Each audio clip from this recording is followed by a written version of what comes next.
നമ്മൾ ഇറാൻ്റെ കാര്യം ചർച്ച ചെയ്യുമ്പോൾ ഈ ഇറാനെ മാത്രമെടുത്ത് നമുക്ക് ചർച്ച ചെയ്യാൻ പാടില്ല. എന്തുകൊണ്ട് ഇറാൻ എന്നുള്ളൊരു പ്രശ്നം നമ്മൾ കാണണം. ഇവിടെ നാരായണ സാറ് പറഞ്ഞു, ഇസ്രായേലിന് സർവ്വവിധ പിന്തുണയും നൽകുന്ന ഒരു രാജ്യം അമേരിക്കയാണ്, പാശ്ചാത്യ രാജ്യങ്ങളും അതിനെ അത്തരത്തിൽ സഹായിക്കുന്നുണ്ട്. അപ്പം നമ്മൾ കാണേണ്ട ഒരു കാര്യം, ഇസ്രായേൽ എന്ന് പറയുന്നത് ആണവ രാജ്യമാണ്. അവരുടെ കയ്യിൽ ആണവ ബോംബുണ്ട്, ആണവ ബോംബ് ഉണ്ടാക്കി വെച്ചിട്ടുണ്ട്. അവർ പക്ഷേ പരസ്യമായി പ്രഖ്യാപിച്ചിട്ടില്ല. എന്നാൽ ഈ ആണവ ബോംബ് ഇസ്രായേൽ ഉണ്ടാക്കിയതിൻ്റെ ഒരു പ്രതികരണം എന്നുള്ള നിലയ്ക്കാണ് ഇറാൻ ആണവ വിജ്ഞാനം വികസിപ്പിക്കാനുള്ള നീക്കം തുടങ്ങിയത്. നമ്മൾ കാണേണ്ട ഒരു കാര്യം, 1998 നമ്മൾ ആണവായുധം പരീക്ഷിച്ചപ്പോൾ നമുക്കെതിരെ അമേരിക്ക ഉൾപ്പെടെയുള്ള ലോകരാജ്യങ്ങളെല്ലാം ഉപരോധം ഏർപ്പെടുത്തി, റൈറ്റ്? എന്നാൽ ആരോടും ഇതുവരെ പറയാതെ ആണവായുധം ഉണ്ടാക്കി വെച്ചിരിക്കുന്ന ഇസ്രായേലിനെതിരെ ആരെന്ത് നടപടിയെടുത്തു? ഒരു നടപടി എടുത്തില്ല. ഇസ്രായേൽ നടത്തുന്ന ആണവ ആയുധങ്ങളുടെ വികസനം, അല്ലെങ്കിൽ അവർ നടത്തുന്ന മനുഷ്യാവകാശ ലംഘനം, ഇതൊന്നും നമുക്കറിയാം. ഈ കഴിഞ്ഞ 15 മാസമായിട്ട് നടക്കുന്നത് എന്താണ്?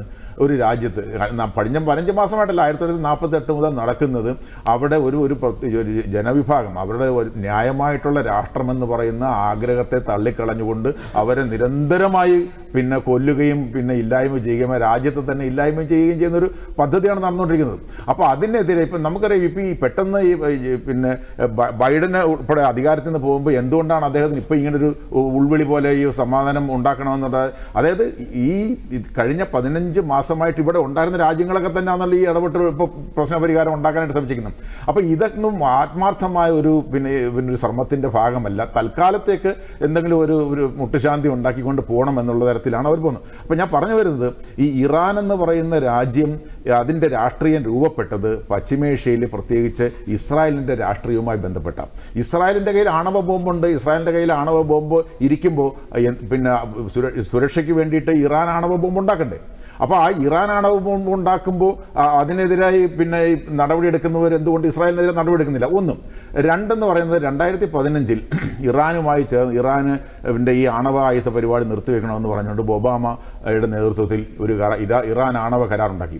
2018 എന്താ സംഭവിച്ചത്? 2018 ട്രംപിൻ്റെ നേതൃത്വത്തിൽ ഈ ആണവ കരാറിൽ നിന്ന് അവർ പിന്മാറി. ആണവ കരാറിൽ നിന്ന് പിന്മാറുന്നതിന് നേതൃത്വം കൊടുത്തത് ട്രംപിൻ്റെ മരുമകൻ യഹൂദ വംശജനാണ്. ട്രംപിൻ്റെ മരുമകൻ അവൻ്റെ നേതൃത്വത്തിലാണ് ഈ പറഞ്ഞ തരത്തിലുള്ള ഇറാനെതിരായിട്ടുള്ള ഉപരോധങ്ങൾ വീണ്ടും ഏർപ്പെടുത്തിക്കൊണ്ട് നടപടികളിലേക്ക് വന്നത്. അപ്പോൾ ഇങ്ങനെയുള്ള, അതായത് പശ്ചിമേഷ്യയിൽ നിലനിൽക്കുന്ന ഒരു ഇറാൻ വിരുദ്ധ രാഷ്ട്രീയമുണ്ട്. അത് അമേരിക്കേൻ്റെ പിന്നിലുണ്ട്, ഇസ്രായേലിനുണ്ട്. നമ്മൾ മനസ്സിലാക്കേണ്ട കാര്യം, ഈ സാറ് പറഞ്ഞു ഈ അമേരിക്കയുടെ ഒരു കോളനിയാണെന്ന് പറഞ്ഞത് എനിക്ക് അറിഞ്ഞൂടാ, ഞാൻ അങ്ങനെ കേട്ടത്, അത് ശരിയാണോ ഇല്ലയോ എന്ന് അറിഞ്ഞൂടാ. പക്ഷെ നമ്മൾ കാണേണ്ട കാര്യം, ഈ ജോൺ മിയർഷീമറും സ്റ്റീഫൻ വോൾട്സ് എന്ന് പറയുന്ന 2 ചിന്തകന്മാർ ചേർന്ന് ഒരു പുസ്തകം എഴുതിയിട്ടുണ്ട്. ഇസ്രായേൽ ലോബി എന്ന പുസ്തകത്തിൻ്റെ പേര്. ആ പുസ്തകത്തിൽ അവർ പറയുന്നുണ്ട്, ഈ അമേരിക്ക വാസ്തവത്തിൽ എടുക്കുന്ന തീരുമാനങ്ങളെല്ലാം ഇസ്രായേലിന് വേണ്ടി അനുകൂലമായിട്ട് എടുക്കുന്ന തീരുമാനങ്ങളാണ്. അപ്പോൾ ആ തീരുമാനങ്ങൾ അമേരിക്കൻ ഭരണകൂടത്തെ കൊണ്ട് അംഗീകരിപ്പിക്കുന്ന പണിയാണ് അവർ ചെയ്തുകൊണ്ടിരിക്കുന്നത്. ഈ ഇസ്രായേൽ ലോബിയെ അതിവർത്തിച്ചുകൊണ്ട് അമേരിക്കൻ ഭരണകൂടത്തിന് ഒരു തീരുമാനം എടുക്കാൻ കഴിയത്തില്ല.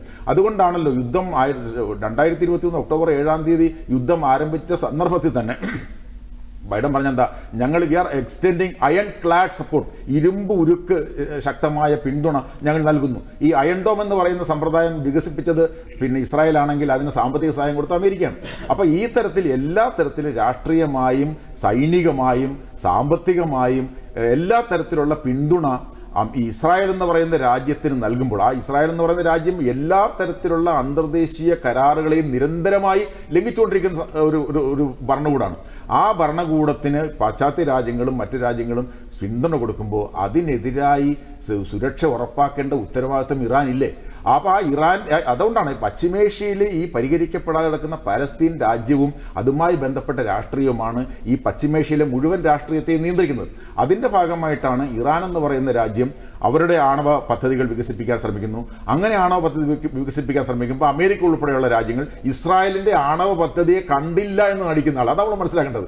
ഒരു രാജ്യം ആണവായുധം ഉണ്ടാക്കി വെച്ചിരിക്കുകയാണ്, അതിനെതിരെ ഒരു നടപടിയുമില്ല, എല്ലാവിധ സഹായവും കൊടുക്കുന്നു. എന്നാൽ ഈ ഇസ്രായേലിൻ്റെ ആണവായുധത്തിനെ ചെറുക്കാൻ വേണ്ടിയിട്ട് ആണവ സാങ്കേതിക വിദ്യ വികസിപ്പിക്കാൻ ശ്രമിക്കുന്ന ഇറാനെതിരെ ഉപരോധങ്ങൾ ഏർപ്പെടുത്തുന്നു, ഇറാൻ്റെ ആണവ കേന്ദ്രങ്ങൾക്ക് നേരെ ആക്രമണം നടത്തുന്നു.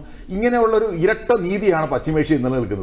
ആ പശ്ചിമേഷ്യയിൽ നിലനിൽക്കുന്ന ഇരട്ട നീതിയുടെ ഫലമാണ് ഇറാൻ പിന്നെ ഇസ്രായേലുമായിട്ടുള്ള തർക്കം, ഇറാൻ ആക്സിസ് ഓഫ് റെസിസ്റ്റൻസ് എന്നുള്ള നിലയ്ക്ക് രൂപീകരിച്ചിരിക്കുന്ന സമാന്തര സേനകൾ, ഇവരുടെ എല്ലാം പ്രവർത്തനങ്ങളാണ് ഈ ഇറാൻ ഏകോപിപ്പിക്കുന്നത്. അപ്പോൾ ഇപ്പോൾ ഇവിടെ സൂചിപ്പിക്കപ്പെട്ടതുപോലെ യുദ്ധത്തിൻ്റെ ഫലമായി പിന്നെ ഇറാൻ്റെ ഈ ആക്സിസ് ഓഫ് റെസിസ്റ്റൻസ് എന്ന് പറയുന്ന ഹമാസ്, ഹൂതികൾ അല്ലെങ്കിൽ ഹെസ്ബുള്ള എന്നുള്ളൊരു ദുർബലമായി.